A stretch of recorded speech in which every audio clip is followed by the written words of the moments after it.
Welcome to this episode of the People Dividend. I am thrilled to have in the virtual studio today Jen Hahn. And Jen is founder and CEO of J Recruiting Services. I wonder if there's a relationship. We'll leave that between Jen and J Recruiting Services. She's dedicated her career and is a trailblazer in helping companies to find and retain top-tier talent. She partners, her company, with her leadership, partners with household name brands, respected brands. She's got quite a reputation for those of you who are in the grocery or retailing space. She's worked with startups to brands with 50 or multiple stores, 2,000 locations. And she has the unique ability to fill talent at every level, store leadership, corporate, C-suite positions, and all of us know how important that is. So while she's broadly known for revolutionizing recruitment in the retail space, her insights apply broadly to any organization looking to build stronger and more effective teams. And here we are in 2025, don't we need more of that? Welcome, Jen Hahn. Thank you so much for having me. It's kind of nice to hear you read that. I think I'll play that every morning as I get out of bed to get me going. Excellent. Well, how did you gravitate? What's the origin story of how you began your career in human resources and in talent acquisition and talent development and building that successful brand? What's the origin story there, Jen? Yeah, that's a great question. And I always say I am the business owner who never meant to be a business owner. And I own a recruiting firm, but I was never a recruiter. So it is a really interesting story. So I actually started right out of college. When I graduated college, I joined a top 10 grocery retailer as a district manager. Great opportunity. I led large teams at a very young age. And this retailer, while they were global, did not, as hard as it will be for your audience to even understand, did not have a single title in the HR space. So what that required was myself as a district manager at that point, I really took that HR seat for my stores. So I had stores, I think at a young age of 22, between 4 and 6 locations. I was responsible for the operations, the hiring, the succession planning, rolling out benefits every year. I really just thought that was the role of an operations leader. I didn't know at that age that HR support could have been there. So that was a really cool opportunity for me. And as I left that role and moved on to my other roles, what I found was when I got into recruiting, that experience in retail operations and owning all of those HR functions myself put me in this really unique seat to understand the leaders and the work that they had and the teams they needed to hire in a very different way than someone that perhaps graduated with an HR degree and went right into recruiting.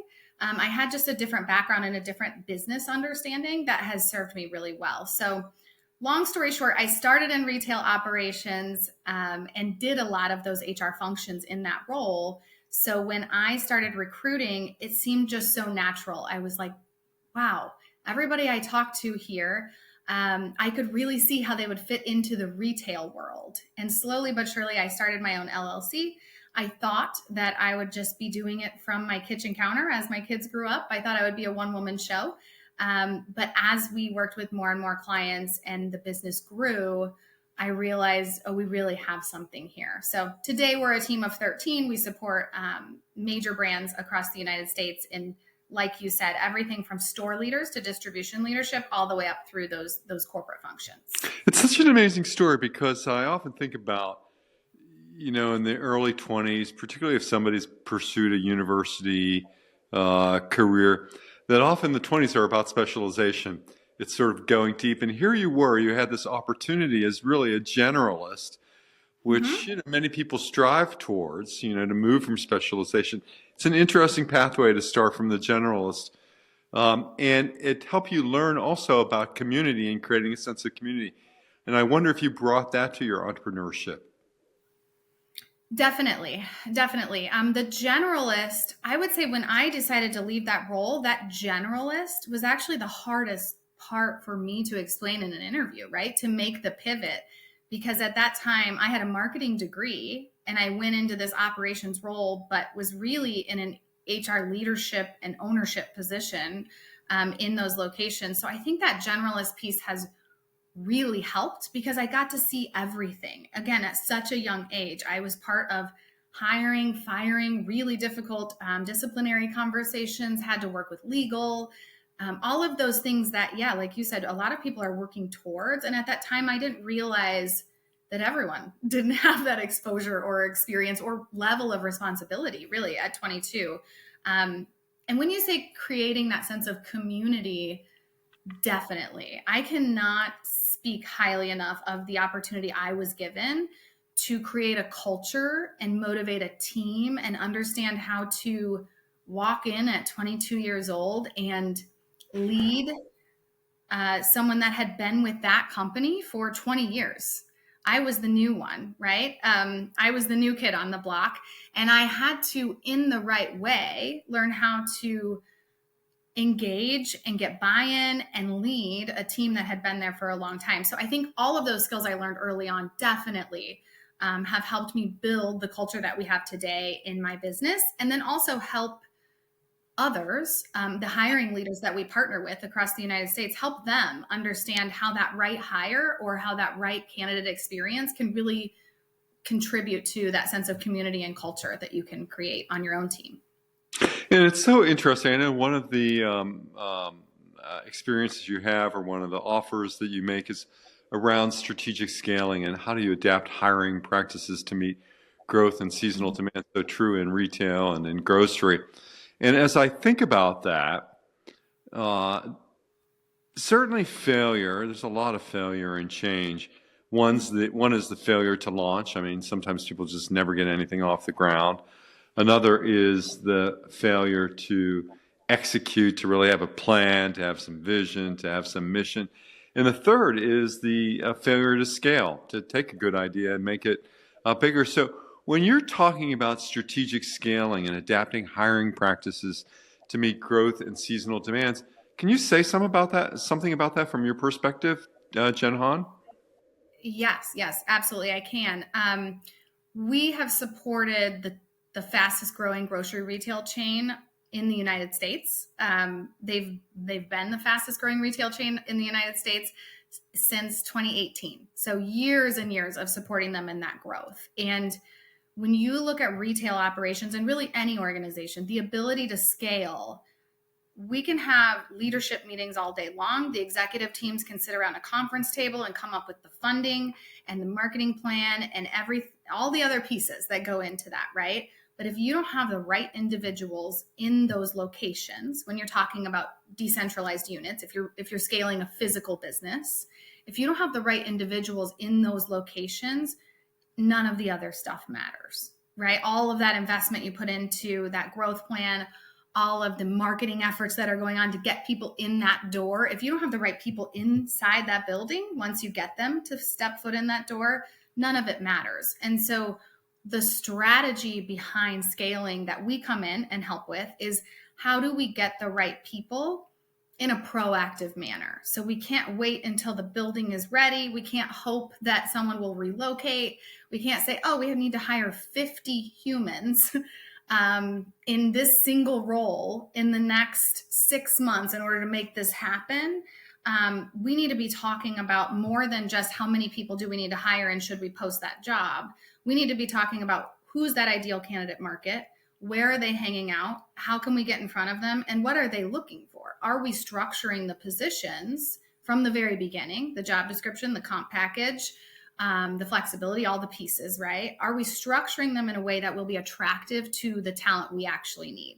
Because and for those talent pools that you're discovering and you're finding, and I mean more broadly talent pools, where are you sourcing those candidates for your clients? Is it LinkedIn? Is it TikTok? I'm just curious about what channels are people pursuing now for you to uncover and unsource that talent? Yeah, that's the $1 million question, right?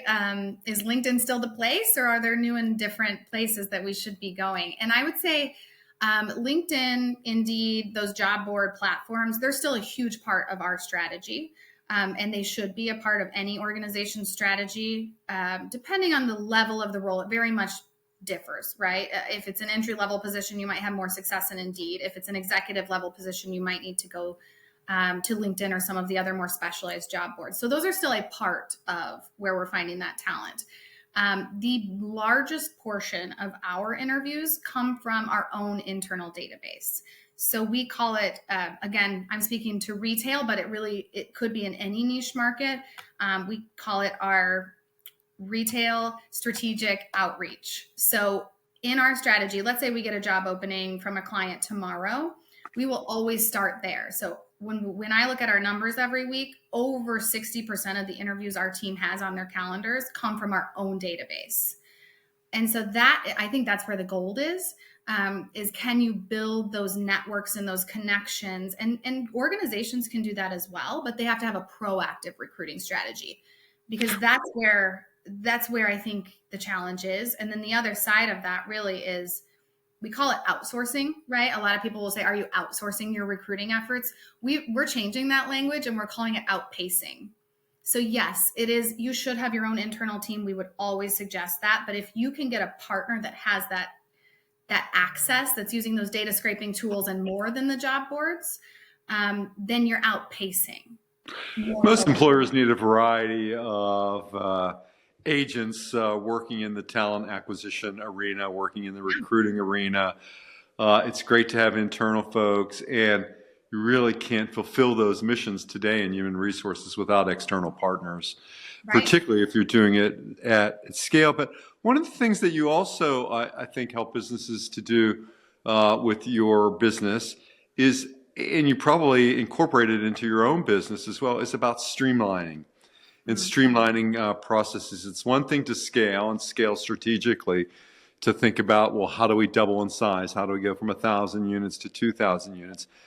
But for many organizations, I'd say most organizations, they also have to think about building efficient pipelines. Can you talk a little bit about that for our HR listeners and leaders? I can. This is a topic that's really hard for me to share without the specifics, because what I like to do and what we suggest our clients do is we just map that process from start to finish from the client standpoint to see where we can streamline. So what I mean by that is what are all the tasks that are done from start to finish in building the pipeline, and then once the job is open. But then go swap, and on that same whiteboard, you have to do the exact same thing from the candidate side. So we map that process from start to finish. We call it the candidate experience, but also you have to know where your efficiencies are and where your gaps are when you're streamlining your own process. I think a lot of that process and streamlining, I think many of us in the HR profession are dabbling in the AI and the automation, and how can we use that? There are incredible ways to use those tools in that process. What we can't do is forget that there's a human on the other side of that process. And just because it's streamlined for us, just because it's simpler for us, and maybe we can pull better data, doesn't mean you're setting up that process for success, so that the human on the other end of that application process or conversation with your recruiting team feels engaged and valued, and like they might want to work for you one day. So that's sure. I could go a lot deeper, but we'd have to actually do the mapping. I love a whiteboard. I'm a whiteboard girl. But right. That's what we look at. We look at it from both sides. Like, does it work for the business? But what does it feel like for the candidate? And if we're streamlining and creating processes that really, really work for the business, but we don't get the candidate, then it's null and void, right? It doesn't matter. It's such great insight into the process, and really mapping it so that you can improve and do better in what I assume at times are very competitive job markets or candidate pools. Definitely. Extremely competitive. In certain areas, right? In every industry, it will be different. But right now, I would say compensation is the most competitive piece. We've seen what's happened with compensation since 2020, and especially in the retail space where we are. there are certain roles that, I mean, you just can't compete without understanding that candidate market and how competitive it is. Well, it's also interesting to consider just how willing people can be to jump in the trades, in retail, in certain aspects of the service economy for what may be 50 cents or 75 cents more an hour, which may seem huge and may not offer a promise of any longer term interest or benefit. And how do you tackle those sorts of challenges, Jen? I will agree with you. If it's a little bit more money, they're willing to chat. That's what we do, right? We're always out there. Yeah.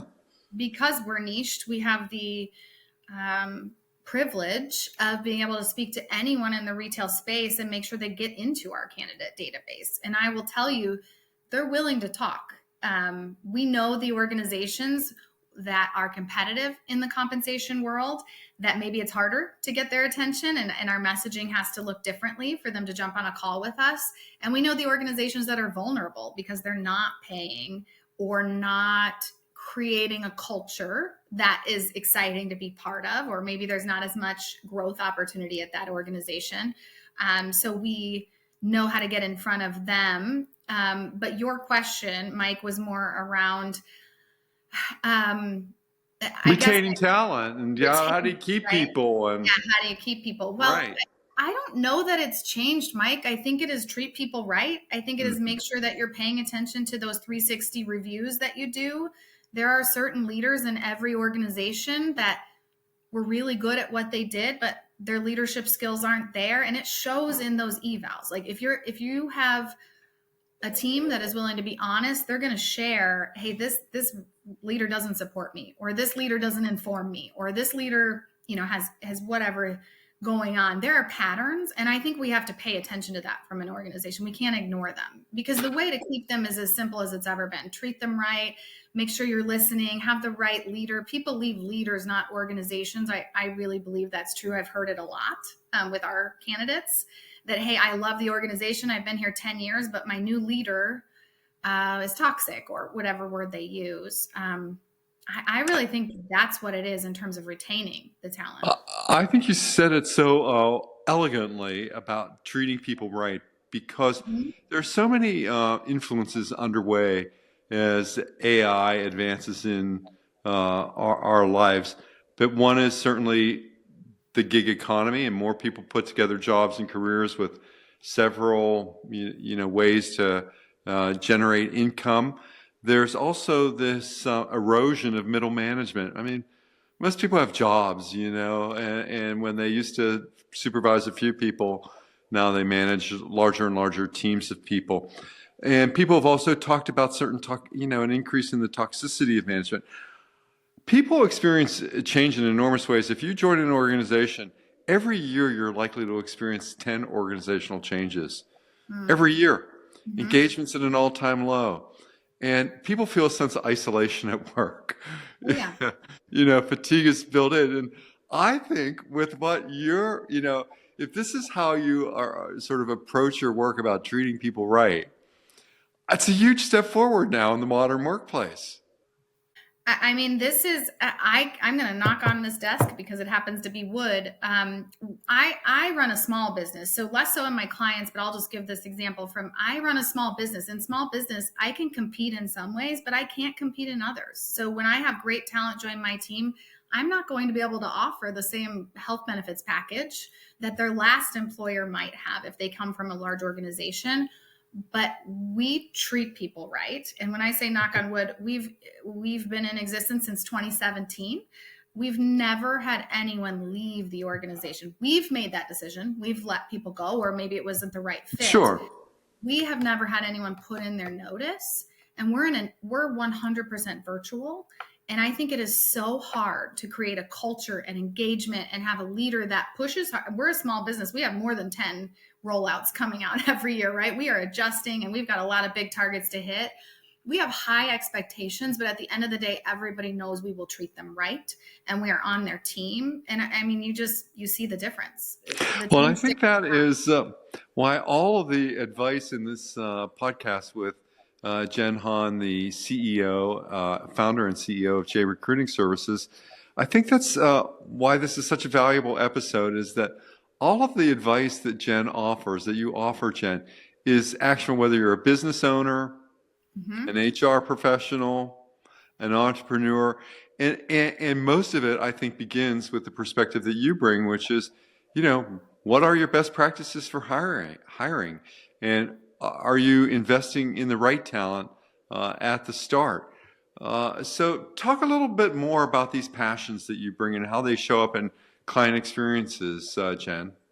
Well, the easiest way to explain how it shows up in client experience for us is if your people care and if they're cared for. Again, I hate to say the things that it's like, well, this is the same. Some things never change. Tech changes, process changes, all the other things change, right? But when it comes to culture, if my people are taken care of and if the retention is that good, my clients are taken care of. Because when you think of working with a recruiting firm and our clients are working with us, right, they want to know that if they've worked with us for 4 years, that we know 4 years worth of information, that we are true partners in their business. We know how to answer basic FAQs for them. We know their growth strategy. We know how to talk about why they're hiring. And we have real life examples of, when Sam, the hiring manager that we're working with, started at here and now he's here. So when we're talking to candidates, we can share real life examples of the growth opportunities and what we've seen in the 4 years of working with them. Well, if I wasn't passionate about the culture on my own team or hiring the right people for my own team, then it would be a constant turnover wheel over here and my clients wouldn't see those results. The other thing I'm really passionate about is that TA and recruiting needs to be strategic and connected to the business. We need to be a business partner to the organization and all the parts of the organization that we serve. And so for us, being in the retail space, I hire recruiters that come from an operations background. We have never hired a recruiter that used to be a recruiter. So that's very bizarre. Again, we say we're a team of recruiters that were never recruiters. But my clients feel that difference and they say it. They say, wow, it feels like you understand what we're talking about when we say this, or it feels like you ask different and deeper follow-up questions, because I'm really passionate about recruiting, being a partner to the business. And that could apply to any of your audience, right? I don't think recruiting is just, oh, yep, they're just an admin team that posts positions and does a first phone screen for 10 minutes. That's not what recruiting is. That's a portion of recruiting. Those are necessary parts of running a business. But the real recruiting is strategic. They should be talking with the C-suite. There's nothing more important if you're looking to grow and scale than making sure you get the right people. And you can't try and get the right people later, right? Like that needs to be part of the strategy from the beginning. So I think that is when I talk to our clients or when we look at their reviews, those 5-star reviews that we get, it always feels like it comes down to two things. One, we care more than the next recruiter. And two, we understand the business and we dig deeper. We're not just asking about their resume gaps. We could have an AI bot that does that, right? We're digging into the things that we know are necessary for that business to move forward. And we're being really honest. We're not trying to fit a square peg into a round hole because that's not good for us or our clients. Well, it's just great, Jen Hahn. I mean, if you've demonstrated one thing today, it's that hiring isn't just about filling roles. It's the strategic lever that can transform a business. And I think that companies, regardless of industry, are realizing that, bringing in the right talent isn't just beneficial, but it's essential for driving growth, innovation, and long-term success. So if you were to provide any guidance or insight for the remainder of 2025 to our audience about the areas and topics that are important to you, what would that advice or guidance be? Oh, such a good question that I have so many answers for. Because our focus has really been on recruiting from the client standpoint, right? From the organizational standpoint, I would say my advice to really close out and round out this conversation is if you're doing the same thing you've always done, you'll get the same result you've always gotten, right? Right. But even, I know that's so simple, but I think that's the way we've looked at recruiting is, Right. yeah, we could add like, hey, we need more people. We'll hire one more recruiter. That's great, but they're going to do more of the same thing you're already doing, and it's going to cost you X, and you've got to look at your retention. There's burnout in recruiting, and it's real, and I don't blame them. Corporate recruiting is hard. The level of recs that they own, right? But my advice from a business standpoint would be, we have to look at it differently, right? Like if you want to be a top organization, or if you're looking at a big growth scale evolution for your business, there has to be that outsourced intelligence, or outsourced the resource that you tap when you're like, hey, we need to do something different here. And it could be bringing on a new system or a new leader internally, or it could be working with a partner like us. But we don't do more of the same. We do very different work than what an internal recruiting team would do. And that's why we complement and supplement. We are a resource and extra capacity. We're not, hey, we've got too many recs, let's have some outside recruiters take them. It's a much different process than that. So that would be my advice, is doing more of the same isn't going to get a different result. And they can use that in whatever category of the business they need to. But I think that's my go-to internally, right? Because we have to continue to evolve if we're going to continue to get different results as well. That's great. And we'll have it all in the show notes, but people can visit Jen and her team, J Recruiting Services, at jrecruitingservices.com. That's where you'll find them. You'll learn about their services, their team, the industries they serve. There's plenty of resources for candidates too, along with blog and case studies. So once again, Jen Hahn, thank you so much. Thanks so much, Mike. And they can also check us out on LinkedIn. We're not a TikTok or an Instagram team because we do serve that corporate world, but our LinkedIn has a lot going on there. So either J Recruiting Services or my personal LinkedIn, you'll stay connected to us. Oh, that's great. That's good to be in touch that way. But you will find me on TikTok. So until the next episode of The People Dividend, stay well.